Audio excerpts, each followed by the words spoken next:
Hey, good morning everybody, and welcome to the vlog. I hope the start of your day is amazing, or whenever you happen to be watching. This little feisty monkey is crazy here. And you know, we had a really good year when it came to ball python production, and there's some holdbacks that we held on to, including this little monkey here, which is actually a lesser leopard clown ball python. Just really amazing how these genes go together and just really reduce the pattern and make them so absolutely incredible. Of course, the leopard and the lesser are incomplete dominant, and then the clown is recessive, and clowns are just so incredible. But this little dude is crazy. I can't believe how feisty he is. And again, baby ball pythons can sometimes be this way, but typically within a few months they always calm down. But now that some of these holdbacks are getting bigger, they are really looking good. And this little guy here was actually a sibling of that last one. This is actually a super pastel lesser leopard clown ball python. So again, it's the killer clown, which is the super pastel clown, and it's a lesser and a leopard. I mean, whoo, doggy, I tell you what, that thing is turning nicer and nicer as it grows. And you guys know that I've said I kind of slept on the Lori ball project, and now I'm really focused on it. This one was one of the productions that I was really excited about. This, of course, is a banana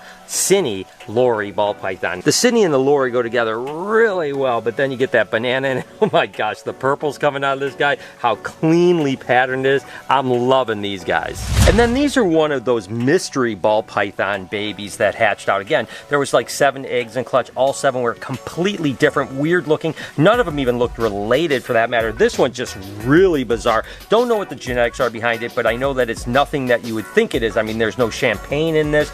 I mean, just all the morphs that you would think that would make something like this, there's not in there. So again, we held back a lot of really cool ball pythons for this year. So a couple years from now, when these guys are up to size, whether they're males or females, we're gonna have some really fun times. There's no doubt about it. So it's cool every now and then to just look through some of the babies, and trust me, we held on to about 50 babies this year. So gonna be some really cool stuff in the future. Take a look at my guy here, Aries. Looks absolutely gorgeous. Of course, he just shed out. Looking really good. I keep saying that I hope that when they both have shed, which now Ivy has shed and Aries has shed, that maybe they'll actually breed, which, by the way, look at Ivy. I mean, look at my hand compared to that animal right there. Yeah, it's a lump because she ate the other day, but she's still ginormous. I cannot believe how big she's gotten. And then again, Aries got a beautiful shed right here. I mean, obviously one of the things that's nice about anacondas, they typically shed pretty well because they spend so much time in the water, and of course humidity and kind of moisture is what causes a good shed, right? So Aries has a beautiful shed. Ivy looks absolutely amazing. Aries is right over there poking his head up. He really is thinking probably more about, like, are you going to feed me, Dad, than he is thinking about breeding Ivy. But I really believe that there's a very good chance that this is like a perfect environment for breeding, right? We've got land up here, we've got basking spots, we've got lots of water, we've got everything they need to actually breed. I can't imagine a scenario where Aries and Ivy don't breed. Whether it's this year or next year, it doesn't really matter to me, and I'm not in any hurry for it. I just would love to have some offspring from Ivy and Aries, because I just think it would be so amazing to kind of carry their legacy on over and over and over again. You know, I mean, how incredible that is. But I still am in awe at how giant Ivy has gotten just in the last year and a half. Buddy of mine, Scott, came by from Grand Rapids and brought some snakes for me to not only take a look at, but also this particular animal. This is a 23-year-old pet corn snake named Cornflake. That's right, its name is Cornflake. But what's interesting about this animal is you can see its eyes are white, right? And that basically is old age. 23 is pretty darn old for a corn snake, and it actually looks like it's in really good health, other than the fact that it now has cataracts and has went blind. And it's just really interesting because, you know, a lot of times you don't see that, and I thought it'd be cool to show you guys what a snake looks like when it gets old and actually loses its sight and actually has that cataracts on it and solid white eyes. I mean, if you saw this and you didn't know, you'd be like, why would a snake have white eyes? Well, now you know. It's pretty freaking awesome. You guys know projects never stop here at the Reptarium. We've been kind of achieving a lot of them now that the sloth room is basically done, and obviously the tortoise door is done, and so many things we've been doing. And the next up is actually to move these cages around a little bit. You guys know that we have the new panther chameleons next door. Well, the big thing here is that we are talking about the fact that I kind of like the jaggedness of the way these cages are set up, but it doesn't really work for these cages up here because no one can actually see them. So what I have to do in the next few days is actually take these cages out here. I'm going to actually rip this out, and move this cage so that it's even with this cage here, and then move these cages down here so you have 4 small cages here and then 2 screen cages that are at the same level. That way we can probably put like the Ambolomi panther right here, and then we can put these 2 cages down here where kids can actually actually see them and access them, because again, we've got the scaleless corn snake Loki up here, and then of course we have the notorious frog up here that no one can see. So if we get those down, I think it works a lot better. So that's the next project here. But again, there's always projects. There's always going to be the next build project. And then we do have to work on the basement downstairs, that sitting room area. That's going to be a huge project coming up real soon. Little update on the Suriname red-tail boas. Of course, these are the true red-tail boas, the constrictor, and my goodness, are they looking incredible. Getting some size. I always mention you raise true red-tail boas a little slower than you do Colombians, because if you feed them too heavy, they seem to have regurgitation issues. They just don't eat as large of meals when they're younger. But now that they're about this size, you can start to hit them pretty hard with food. So I have a feeling that although these are about a year and a half old, they're going to probably put a lot of size on in the next 12 to 18 months. And again, some of these Suriname boas can get 10 foot plus, like cupcakes. So it's going to be amazing. But look at that tail and just look at the markings. Again, the true red-tailed boas have that crisp, beautiful markings to them. Unbelievable. I love these animals. Guys, we are getting so close to that 3 million mark when it comes to subscribers. Can you please help me get it here in the beginning of this year? It would be so amazing. I mean, again, you know, listen, I appreciate every single one of you guys, but it's a milestone that's pretty special to me. So please go ahead and hit that subscription button if you haven't already done. And while you're at it, hey, turn all your post notifications on. Thank you so much. It's definitely been a while since I've updated you on Mango, and remember, he broke his tail off. You can see his tail is almost 100% grown back right now. And what's kind of interesting is that, you know, he's coming up on, I don't know, 10 months old or something like that, and he's not all that much bigger than he was when it was a baby. And sometimes what happens is when a lizard breaks his tail off, it puts all of its energy basically into the growth of their tail, and actually the growth of the animal slows down tremendously. Now he's starting to beef up a little bit, grow a little bit more, eating a lot more. Again, his tail is probably 80% grown back, maybe even 90% now, and he is looking absolutely wonderful. Chunky little monkey, doing really, really well. So I have a feeling that here in the next year, this guy's going to go from this tiny little baby to probably 1.5 feet or better. So he is doing really cool, and I tell you what, that is one cool animal. So it looks like you were busy today, Lori. Hi, mister. Oh, look who's out. Hi. Hi, little monkey. Hi.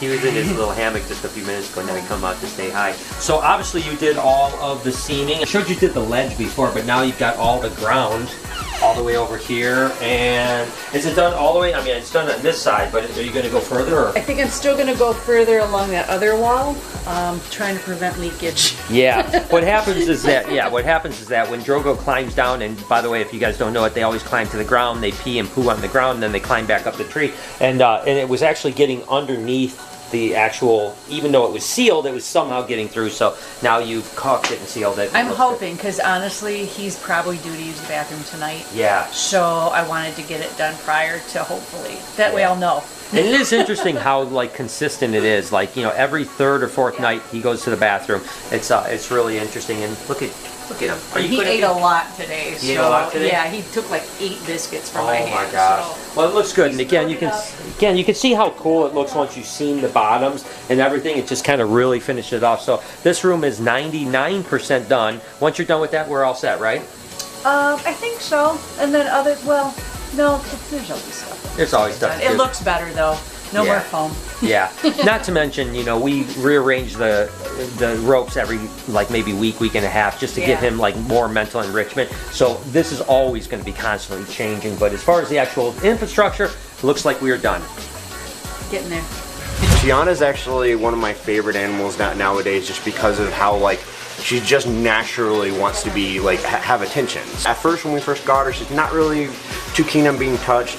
I even took a couple nips that I wasn't really expecting. We're gonna try and get her out, and what I'm kind of curious about is like, even though like I said, they're not the same animals as our rhino iguanas, I want to actually try to get her where she's on the floor like our rhino iguanas, to where maybe she can interact with kids a little better. Considering she has some really sharp claws, I don't want to hand her to a little kid and then they get traumatized because they're gonna look like me pretty much with all my arm scars and stuff like that. So let's get started. Let's see what she does. This is really just an experiment. I've never actually put her on the floor before. Usually what I do is I put her on my shoulders and walk around.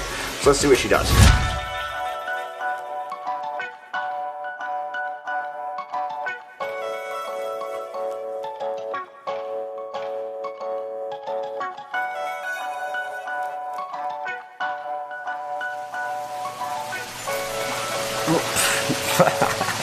She said no.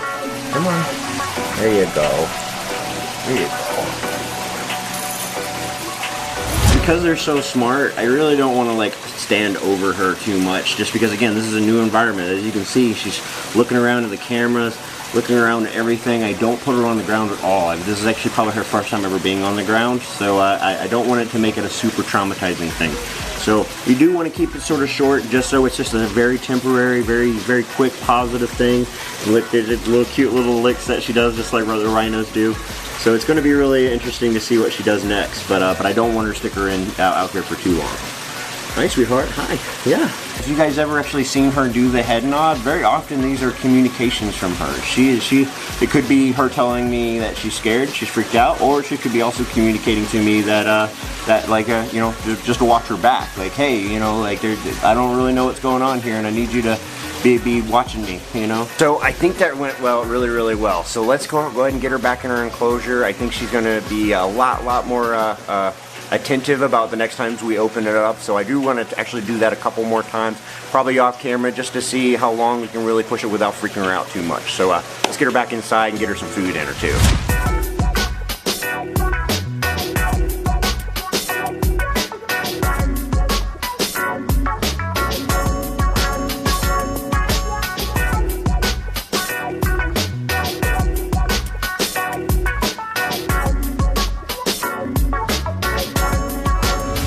Another banger down here in the dungeon, of course, is this Atherton table ants or jungle carpet python.